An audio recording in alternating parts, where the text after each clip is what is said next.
Mark Thompson always thought he knew every little thing about his wife, from her small quirks to her subtle gestures.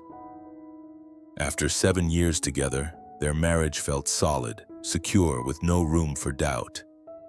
He knew their routines were packed with obligations, but there was still affection, conversations before bed, and that comforting feeling that each had found safe harbor in the other. Sarah always had a lightness about her, easy laughter, and little comments that could lift the weight off any tough day. It was just an ordinary morning as he was getting ready for work when something unusual caught his eye. When he walked into the bathroom, he noticed something out of place, a new pair of underwear hanging from the doorknob. The color was bright, a striking lime green with delicate lace edging and a small metallic charm shaped like a chili pepper attached to the side. Mark had never seen this piece before. The image stuck in his mind like a snapshot, the bold design contrasting with how casually it was left there, as if it had just been forgotten. Curious, he made a light comment when Sarah showed up. He asked about the underwear and she laughed, saying it was a gift from a friend. She added, half joking, that she might wear it for a special night. The way she said it seemed natural, and Mark didn't press further. In fact, he found it kind of fun to imagine the moment she was hinting at. The playful tone in her answer sparked a little excitement in him, and the underwear became, in his mind, a symbol of intimacy, something just for the two of them. Even after he left the house that day, the image stayed with him. He pictured Sarah picking out that piece to surprise him at some point, and it brought small smiles to his face while driving or answering emails.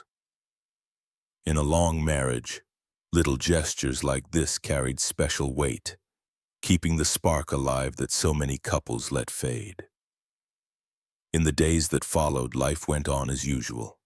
Quick chats before heading out in the morning, text messages during lunch breaks, quiet dinners at night. Sarah didn't bring up that special night again, and Mark, though still a bit curious, didn't mention it either. In his mind, maybe she was planning something for their upcoming wedding anniversary.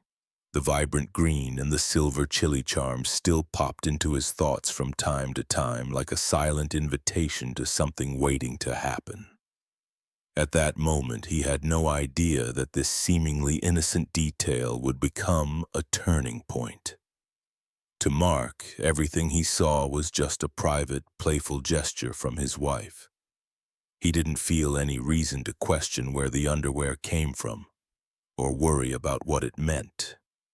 If something was hidden behind that story, he wasn't ready to see it yet, and even less ready to face the impact it would have on their lives. That Friday, Mark accepted Tom's invitation to watch the NFL game. It was a regular thing between them since high school. Beer, simple food, and plenty of trash talk about rival teams. When he arrived, he found the usual scene at his friend's place, people talking loudly, bottles on the table, and the familiar mix of snack smells and drinks, along with a faint, fresh scent, like someone had just gotten ready to go out. He settled onto the couch, exchanged a few jokes with the group, and turned his attention to the game. At one point, he felt a cold draft from the window and looked for something to cover up with. Tom pointed to a blanket that should have been in the corner of the couch. As Mark pulled the cushion aside to grab it, his fingers brushed against a different kind of fabric. It was small, soft, with a lace texture. Instinctively, he pulled it out to see what it was. The moment the piece came into view, his whole body reacted. The bright lime green color jumped out, and there, hanging from the side, was the metallic chili pepper charm. The world around him seemed to go silent for a few seconds. This wasn't just similar to the one he'd seen at home. It was identical. Same lace, same color, same charm. Mark held it for a moment as if his brain needed time to process what he was seeing. The memory of Sarah saying it was a gift from a friend flashed into his mind, but now that version started to fall apart. He glanced toward the kitchen, where Tom was laughing at something one of the others had just said. Seeing his best friend, relaxed and caught up in casual conversation, felt painfully at odds with the suspicion growing inside him. Every one of Sarah's recent outings began rearranging itself in his memory. The late returns with vague excuses, the messages she quickly deleted, the way she changed the subject when he asked more direct questions. It all started to line up into a picture he'd rather not be seeing in his own mind. Holding the underwear, Mark felt the weight of it cut through his chest like a cold blade. It was like standing in front of a key that could open a door to a place he never wanted to enter. His marriage, his friendship with Tom, everything could come apart from this moment on. His hands trembled, but instead of putting the underwear back, he quietly closed it in his palm and, with a slow motion, slipped it into his pants pocket. The light fabric against his leg felt like it was burning, as if with every second it was carving the discovery deeper into his memory. The noise of the conversations around him faded into the distance, muffled, almost meaningless. He tried to focus on the TV screen, but every image seemed to lose its color. Sarah's laugh from that morning came back like an echo. The way she'd mentioned a special night, the bright green and the shine of the charm reflecting the bathroom light. Now it all sounded like a rehearsed script meant to hide something. Minutes dragged by, but to Mark it felt like hours. With every second spent there, the feeling of being trapped grew stronger. He needed to leave before anyone noticed the hard look on his face. He took a deep breath and, keeping his voice steady, said he had to go, claiming he wasn't feeling well. Tom, distracted by the excitement of the game, just waved and wished him well, completely unaware of the storm his friend was carrying. As he stood up, Mark felt the weight of the underwear in his pocket like a secret pulsing against his skin. He walked across the room, greeting people out of politeness as he passed, but not really seeing any of them. When he stepped out the door, he breathed in the cold air and kept his eyes fixed on the street ahead, as if each step was an effort to hold back everything threatening to explode inside. The drive home wasn't on autopilot. Each corner felt longer, each red light slower, and with every stop the same question hammered at him. How far did this go, and what was he about to find out? Mark entered the house quietly, still feeling the weight of the underwear in his pocket and his mind spinning in circles. That's when he remembered. Whenever he went to Tom's place, Sarah usually took the chance to stay with her best friend, Lisa, spending the night watching shows and talking. So she wouldn't be home. That gave him a brief sense of relief. He wouldn't have to face her right now, but it also meant he'd have more time alone with the thoughts he was carrying. He went upstairs and stood still for a few seconds, staring at the closed closet. The memory of the underwear hanging on the bathroom doorknob a few days earlier felt almost physical, like he could reach out and touch it again. He needed to know if it was still there. He yanked the door open and started searching through everything. He pulled out drawers, pushed aside stacks of folded clothes, moved hangers one by one. Each empty space tightened the knot in his chest. Soon the careful order Sarah always kept had turned into a pile of clothes on the floor. T-shirts, dresses, scarves, everything scattered, and no sign of the lime green underwear with the chili pepper charm. Its absence seemed louder than any solid proof. He stopped, took a deep breath, and rested his hands on the open closet frame. Surrounded by the familiar scent of her clothes, Mark started wondering when their marriage might have veered off into something he didn't know about. He thought of their trips together, late-night talks, the future plans they'd made. Every good memory now came with a shadow of doubt. He tried to make sense of it, to find some logical thread that wouldn't lead to the obvious conclusion. But the image of Tom's couch and the piece burning in his pocket stayed in his mind like an unerasable stamp. He stood there for a while, looking at the mess he'd made in the closet, feeling like the real chaos was inside him. And for the first time, he was truly afraid of finding all the answers he was searching for. With the closet still turned upside down and his heart pounding, Mark picked up his phone. The dial tone sounded louder than usual.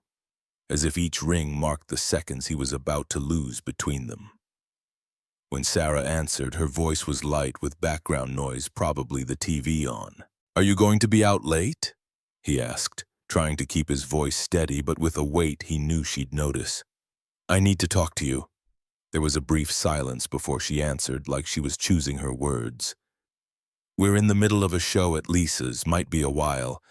Can't you talk on the phone?" He closed his eyes for a moment, taking a deep breath. "No." The sharp tone made her react instantly. "Did something happen?" she asked, her voice already lower, like she was trying to keep others from hearing. Mark felt a lump in his throat. "I don't know yet if something happened or not." On the other end, the silence was longer this time, followed by a breath that gave away her nerves.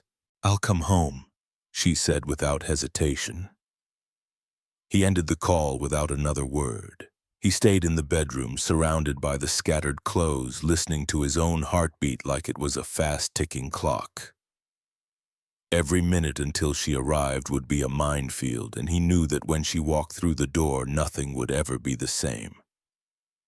A few minutes after hanging up, his phone vibrated in his hand. It was Sarah. He answered, and her voice came fast, with engine noise in the background. "I'm in the car. What's going on? You know I get anxious. Did someone die? What is it? Please just tell me." He stayed silent for a moment, as if deciding whether to ease the tension or make it worse. "I'd rather talk in person." "Mark." Her voice trembled. "What happened? Please talk to me." Then he heard her start to cry, the muffled sound of someone trying to hold back tears while driving. "You're scaring me. For God's sake, say something." He pressed his lips together, heart racing, and before she could beg again, he ended the call. The silence that followed felt heavier than any words he could have said. The door slammed open, and Sarah rushed in with red eyes, tears streaming down her face. She was breathing fast, almost gasping, her hands shaking as she held her bag. Her eyes searched for Mark the moment she stepped into the room, finding him sitting on the couch, body leaning forward, elbows on his knees. He didn't stand up, just watched every step she took with a serious, unreadable look. "Please, just tell me what happened." Her voice was shaky, almost breaking. "Is it my mom? My dad? Tell me, did someone die?" Mark took a few seconds to respond. His eyes stayed locked on her, but there was something hard in them, like he was analyzing every reaction. "No, no one died," he said, pausing after each word as if making her feel the weight of his tone. Sarah brought her hands to her face and let out a breath, a mix of relief and confusion. "Then for God's sake, tell me. Why are you acting like this? You had me terrified on the way here, imagining 1,000 horrible things." He stayed quiet for a few moments, leaning back against the couch. The tension between them seemed to fill the room like an invisible weight. Sarah's face, still wet, showed real fear, not of an outside tragedy, but of something that could come from within their home. She knew him well enough to understand that when he got this serious, something big was coming, and that made her even more uneasy. Mark took a deep breath, running his hands over his face before speaking. His tone was controlled but carried something Sarah rarely heard, pure indignation.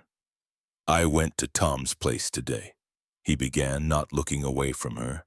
"The living room was full, everyone laughing, talking, watching the game. I sat on the couch, and when I reached for a blanket, I felt something caught in the cushion. I thought it was a sock or some random thing left behind. But when I pulled it out," he paused, leaning slightly forward, "what was in my hand was a lime green pair of underwear with lace and a silver charm shaped like a chili pepper." Sarah turned pale, and he kept going, not giving her space to speak. "It was the exact same one I saw at home days ago, hanging on the bathroom doorknob. You said you got it from a friend, remember? That you'd wear it for a special night? Well, today that special night was hiding in my best friend's couch. He placed his hands on his knees, eyes locked on hers, each word like a weight being dropped. I kept that piece in my pocket. I left before the game ended. I came straight to our room, opened your closet, and took everything out. T-shirts, dresses, skirts, underwear. I threw it all on the bed. I checked every drawer, every corner, and you know what? I didn't find the damn new lime green underwear with the chili pepper charm. That's not something you just pick up anywhere. It's unique. His voice deepened, heavy with frustration. So tell me, Sarah, why isn't it here at home? And why was it on my best friend's couch? The room fell into complete silence. She looked breathless, eyes wide, face wet with tears while he stayed still, staring at her like her answer would decide their future. Sarah wiped her tears with the back of her hand, but her gaze stayed sharp, almost cutting. Her voice came out tight with anger. So that's it. You think I slept with your best friend on his couch and left my underwear there? Is that what went through your head, Mark? Is that really what you think of me? She took a step forward, breathing full. Did you even ask him who that underwear belonged to? He kept his voice low but direct. No, I didn't ask. I took it and left his house. Sarah spread her arms, stunned. Then tell me, if that underwear isn't mine, why are you accusing me? Mark leaned forward slightly, his voice heavy. If that underwear isn't yours, then why isn't it here in your things? Where's your lime green underwear with the chili pepper charm, Sarah? Her eyes flashed with fury. I can't believe you're doubting me like this. This is disgusting, Mark, she said, her voice somewhere between yelling and crying. He took a deep breath, trying to stay calm, but his eyes never left hers. Be patient, Sarah. Breathe, he said in a deeper tone. Now stop going in circles and just admit it. The silence that followed was thick and heavy, like the walls were soaking up every second of tension in the room. Sarah stayed still for a few seconds, eyes locked on Mark until a sarcastic smile appeared at the corner of her mouth. Her breathing was still fast, but now there was a hint of defiance. Want to know why you didn't find the lime green underwear with the chili pepper charm in your closet? She asked, raising her eyebrows. It's because I'm wearing it right now, Mark. Without looking away, she brought her hands to her zipper and slowly pulled it down, tugging the fabric slightly to reveal the underwear. The bright green appeared, along with the metallic shine of the little charm. See, I'm wearing it. I did this because I know that when you go hang out with your friends, you usually drink a bit too much and come home wanting a night. And I decided tonight would be that special night.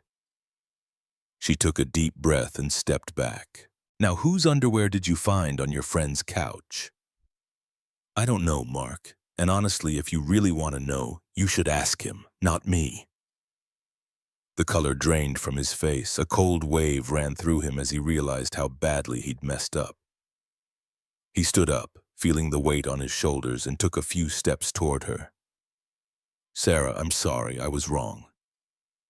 She shook her head, eyes still wet. No, I'm going back to Lisa's. I'll sleep there tonight. Wait, it's not like that. He tried to grab her hand, but she pulled away, grabbed her bag, and walked out, slamming the door behind her. An hour later, at her friend's house, her phone rang. Sarah answered, and Mark's voice came through, low, full of regret. Can you come out for a bit, please? She went to the sidewalk where he was waiting, leaning against the car. They talked for a few minutes. He repeated his apology, admitted he'd let jealousy and anger take over. Sarah listened in silence, took a deep breath, and said, I forgive you today, but I'll sleep here. Mark nodded, accepting her decision.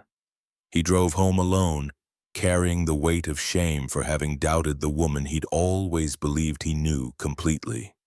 In the heart-wrenching tale of Mark and Sarah, we uncover a profound life lesson that resonates deeply with all of us. The fragility of trust and the peril of jumping to conclusions without open communication. Mark's discovery of the lime green lingerie at his best friend Tom's house ignited a storm of suspicion, unraveling years of marital bliss in mere moments. His mind raced with betrayal, leading him to ransack closets and confront his wife in a haze of anger and fear. Yet the truth revealed itself not in deceit, but in a simple, loving surprise. Sarah was wearing the very piece to reignite their spark. This story tugs at our emotions, reminding us how doubt can poison even the strongest bonds, turning whispers of insecurity into roaring accusations. In real life, we've all felt that gut-wrenching paranoia, that cold grip of uncertainty in relationships, friendships, or family ties.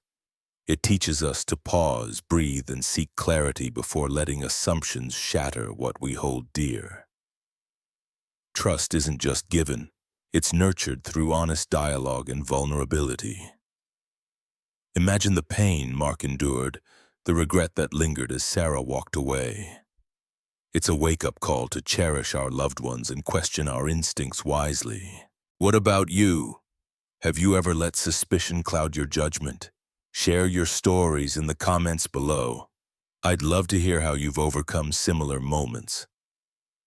If this touched your heart, hit that subscribe button and turn on notifications for more emotional life lessons and inspiring tales. Let's build a community of empathy together.